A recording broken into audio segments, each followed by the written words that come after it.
All right, starting off first with the 1909 Indian Head Cent. Now, 1909 was the last year that they produced the Indian Head penny, so that was the first year that they also produced the Lincoln Wheat Cent. But this is a very, very key date. It is the lowest minted Indian Head Cent of all Indian Head Cent dates. And the 1908 and the 1909 are the only Indian Head pennies that have a mint mark, and they have an S mint mark. So for 1909, they only produced 309,000 of these coins. So this coin is very rare to have, and it's extremely rare to have in this condition. Graded by PCGS at a mint state 67 red. Just an extremely valuable coin here. You'll see that S mint mark again on the reverse at the bottom of the coin. This penny ended up selling for $69,000 at auction. Now, speaking of the 1909S, here is the 1909S Lincoln Wheat Cent. This is the one with the VDB on the reverse at the bottom of the coin. So that's what you want to look for, 1909S VDB on the back, on the bottom of the coin. This coin is super rare as well. They only made a little over 400,000 of these coins. So even in bad condition, this coin sells for a lot of money. I have one of these in my collection. It's not anywhere near this condition, but just to have one of these coins is super rare.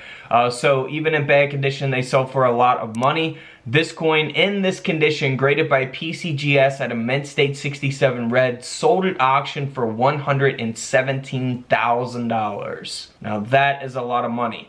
Now here is a 1914 S mint mark. So this coin, you know, isn't as a key date like the 1909 SVDB. However, if it is in a very, very high grade like this, and there's only one or two or a handful that exist in this condition, then that's what's going to make it valuable, the grade population. So 1914 S graded by PCGS at a mint state 66 red, sold for $83,000 at auction. Now here is a 1920 S. Now this is kind of the same for the 1914 S, right? So if you have a 1920 S and it's not in very good condition, you know, and it doesn't have any type of mint errors, the coin's not going to be valuable, you know. But if you have it in a condition like this, a mint state 65 red grade, it's going to be valuable. And that's why this penny sold for $44,000. All because of that condition there. Same with this coin here. This is the 1923 S. It is graded by PCGS at a mint state 65 red and an older holder. And this coin sold for $66,000 at auction, all because of its grade. So the condition there is what gives that value. Same thing with this, the 1924 S mint mark, graded by PCGS at a mint state 65 red. This penny sold for $23,000 at auction. Again, all because of that high grade, that condition there. Now we'll look at some other ones that is based on low mintage or other things, but this is a 1925 S. Same thing, high grade, not many of them out there in this condition. It's got the CAC sticker with it and an older PCGS holder. This coin sold for $24,000 at auction. Can't beat that for 1 cent. Now here's a 1926 S out of the Jack Lee collection, graded by PCGS at a mint state 65 red. This coin sold for over $106,000. Man, $106,000. What would you guys do with $106,000? Let me know in the comments below. Same case here with the 1927 S, graded by PCGS at a mint state 65 plus red. This coin ended up selling for $28,000 at auction. So your pennies will either grade at a brown, a red brown, or a red. Red is the best, of course. So, you know, keep that in mind. You know, that will also affect the value. You can look up grade populations on, you know, brown pennies, red brown pennies for each different date, and see what those are kind of valued at. You can check that out on PCGS.com. They got a good guide to go off of there. Now here is a nice 1943 S that sold for over $500,000. That's right, $500,000 right here. Now, why in the world would this sell for that price in this condition at a Mint State 63 brown? Well, because in 1943, we all know that they produced the steel penny. So this penny is supposed to be steel. However, you see that it was struck on a bronze planchet. So always be on the lookout for the 1943 copper pennies. You know, very, very valuable, faked a lot. There's so many faked and novelty coins of, you know, the 1943 copper penny. So the S Mint mark here, this coin, like I said, sold for over $500,000.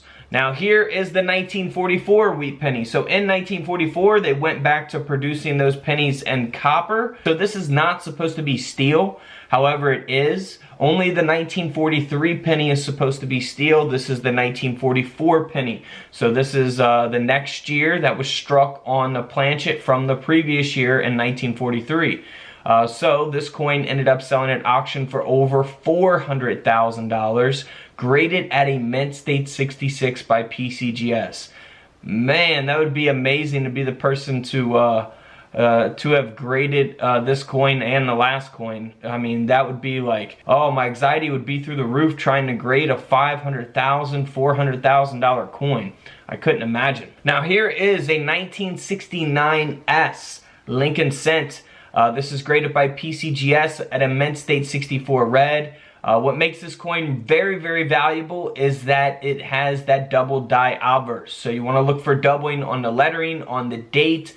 Very, very famous coin here. Even in bad condition, if you have a 1969 double die obverse like this, they will sell for a lot of money. And this coin, in very good condition here, sold for over $125,000. So always be on the lookout for those S Mint mark pennies. Of course, you can look for those different types of errors. And if you've got any very, very high graded coins, you know, you have to know a lot about coin grading to, you know, really determine if you want to get the coin graded or not, because you don't want to get a Mint State 61 grade and, you know, the coin not be really worth anything and you're trying to shoot for a Mint State 67 or 68.